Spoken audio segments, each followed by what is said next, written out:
Hi everyone, welcome back to my channel. For today's video, as you can see on my right side over here, I have Louis Vuitton double unboxing. So I've ordered 2 bags from Louis Vuitton website with intention of keeping only one. So no, I haven't gone to the deep end to take the splurge on 2 bags. These 2 are very similar in style, and I have never really seen them in person before, either one of them.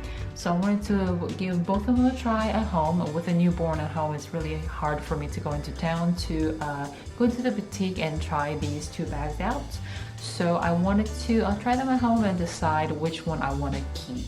So the first box came with a bag that was originally on my 2022 wish list. So if you haven't seen that video, I will link it in the cards above, so you guys can go back and watch that video if you haven't seen it already.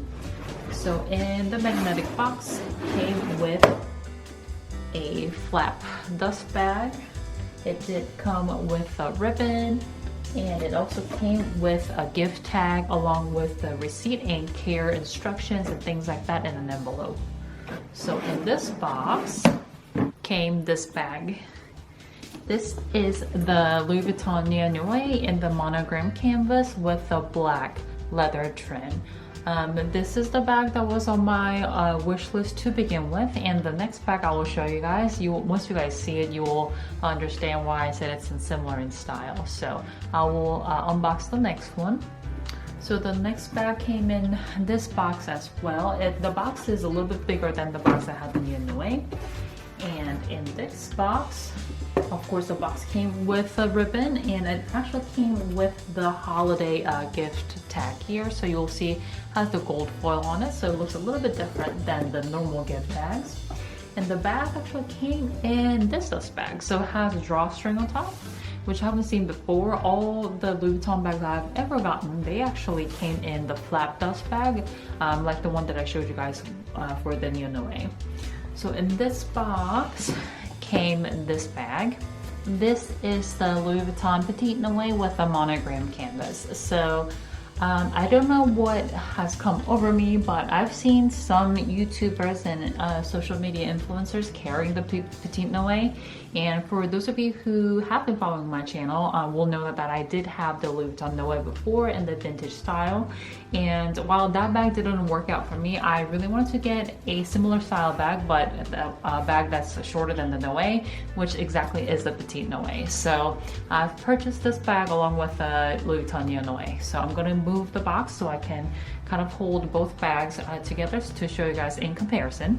So here are 2 bags. As you can see, the dimensions are quite similar. I will insert the dimensions in the description box and on the screen per bag, so you guys can kind of see how they compare. The Neonoe is made in the US, and like I said, it comes with a black trim. I think this is a bag that I was leaning towards because it's such a carefree bag, right? It has canvas and the treated leathers. You don't have to worry about patina or watermarks or anything like that. And it's a good medium capacity bag. So now, while I do like this bag, when I got to open this bag and try it out, I just realized that the drawstring inside the bag, because it threads through the bag inside versus the Petit Noe where the drawstring actually threads on the outside, the opening can be quite tricky, and you'll have to really pull the drawstring out to make the bag really accessible like this. So then the string kind of now lays against the canvas like that, which makes the opening a lot more accessible. But otherwise, if you have the drawstring kind of pulled in, it can kind of get in the way of you dragging out the items. But also, because the drawstring is threaded inside, there's a limitation on the height of the item as well. So if you, let's say, wanted to put, I have an iPad over here as an example, in the back, I can put it in there, but as you can see, it'll get caught by the drawstring in the back. So I think due to my personal preferences, I will find the bag's opening quite fussy, especially if I have it pulled in like that. But all in all, I think this is a very beautiful bag, and it definitely feels and looks luxurious. But the opening, I'm not so sure about. I do like that the bag comes with pocket in the middle where you can easily put items in, so you can locate it quite easily, like your phone, your keys, or your wallet, things like that.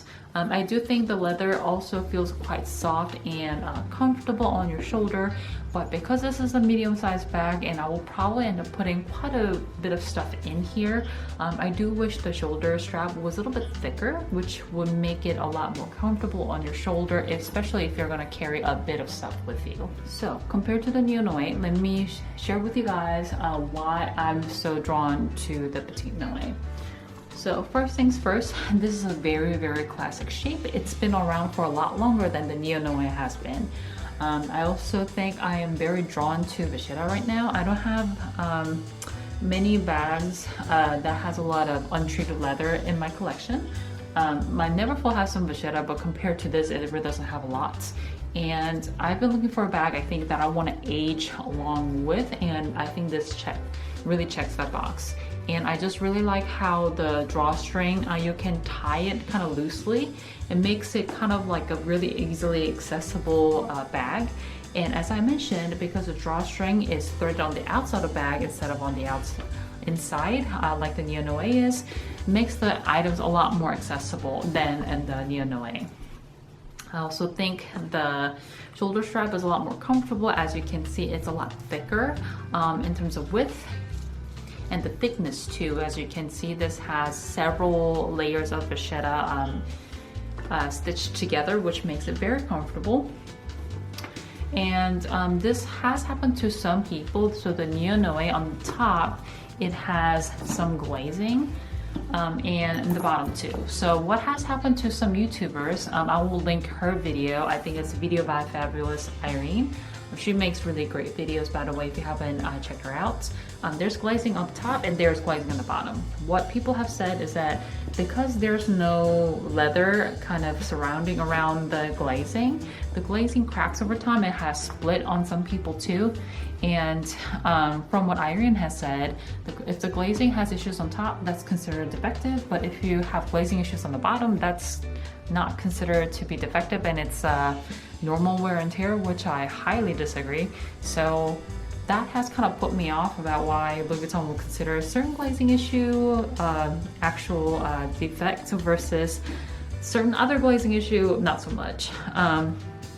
So compared to that, the Petit Noe has leather trimming all around. While if you use this bag for a really long time, you probably will need to replace the Vachetta if you wanted to refresh it a little bit, but that also eliminates the issues with the glazing. So the only thing you have to worry about is the Vachetta. Now, there's something that I don't like about this bag though, which is kind of disappointing, is that the hardware does not match. Speedy Bandolier also has this problem. Louis Vuitton started to do like different kinds of hardware. I have no idea why. They no longer use brass on all of their bags. So while the shoulder strap has what looks to be brass hardware, so the buckle seems to be shiny gold hardware, same on both sides. The D-ring is somewhat of the matte hardware. So it's not completely matte, it still has some shine to it, but I can tell that that is not the same hardware as this buckle because it feels very hollow versus this buckle. Same with the rings that has the drawstring threaded. This is definitely not brass, this is just gold toned hardware, which makes me think that the hardware that's not this buckle over here, it'll have some heavy wear and tear over time. But because the hardware is not touching any other metal, so for example, my Speedy had, the Speedy B25 I had previously had very heavy wear on the hardware because the zipper pulls I would touch, you know, every day for use. That had heavy wear and that had the matte gold hardware. But because this is not really something that I would touch everyday basis, maybe the wear on the hardware wouldn't be so bad. I'm not sure. But that's really the only thing that concerns me. Otherwise, I think I'm actually leaning more towards the Petit Noe than I am with the Neonoe, which is surprising because many people would recommend me to go for the Neonoe because it's such a carefree bag. Besides the hardware that's used in this bag, they're all shiny gold hardware, so they all match. versus this Petit Noe. Maybe it's not as popular, but for some reason I'm leaning towards this bag, and like I think the opening of the bag is very attractive to me, because it's open style. I can just fit in more and more stuff, and even if it's full, I can just top it off with additional item here. And I've really been enjoying my Goyard mini Anjou bag. Let me show you right here, which in a way is a similar style, right? So it has an open top, and I think that's why I've enjoyed using this bag so much ever since I got it. And I think I will enjoy Petit Noe for the same reason. So I am leaning towards keeping this bag and returning the Neonoe right here. But again, I'm pretty torn because this is the one that I wanted originally, and then I ordered this because it looked good on somebody else. So I'm not sure which one I should keep and which one I should return. Maybe you guys have experience with one bag or the other, or both. So yeah, these are the two bags that I ordered from Louis Vuitton. In the comment section down below, please help me out and let me know what you guys think. Should I pick the Neonoe? Should I stick with what I think I like better, the Petit Noe? So anyway, thank you so much for watching this video. I will let you guys know which one I end up picking. And I can also do what fits inside kind of a review for both while I still have them before I return them. So let me know if that's interesting to you as well. Thank you so much for watching this video. If you did enjoy watching this video, please don't forget to give it a thumbs up, and please consider subscribing to my channel. And I'll see you in my next video with a decision on which bag I decided to keep. Thank you so much. I'll see you in my next one.